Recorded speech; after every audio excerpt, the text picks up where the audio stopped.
Hi everyone. Just wanted to take a quick minute to talk to you about the Midwest Hearth gas key valves.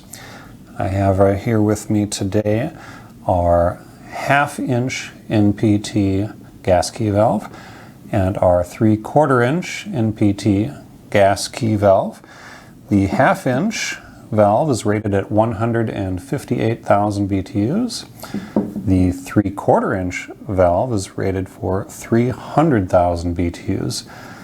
Both valves feature a straight-through design, and both valves use 1/2-inch threading, which is what mates up to the decorative floor plate. The gas line is what is the different size. Again, the 1/2-inch accepts 1/2-inch NPT gas fittings, and the 3/4 accepts 3/4-inch NPT gas fittings. Functionality is the same for both of them. They are both quarter turn on and off.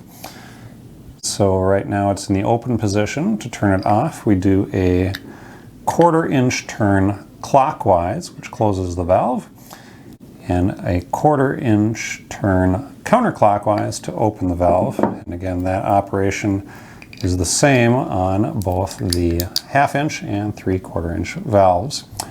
While I've got this on screen here, I did want to bring up that we do see some returns where the customer comment is that they are missing the ball from their valve.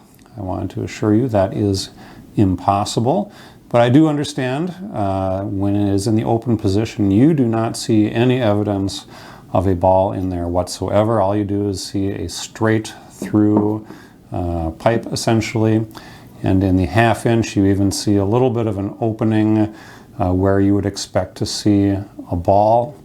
But again, in the open position you will not see anything. But if you close it, and I'll do it again for the camera here, you will see the ball come into view as you're closing it right there, as it spins into the closed position. I hope that clears up everything for anybody. Thank you very much.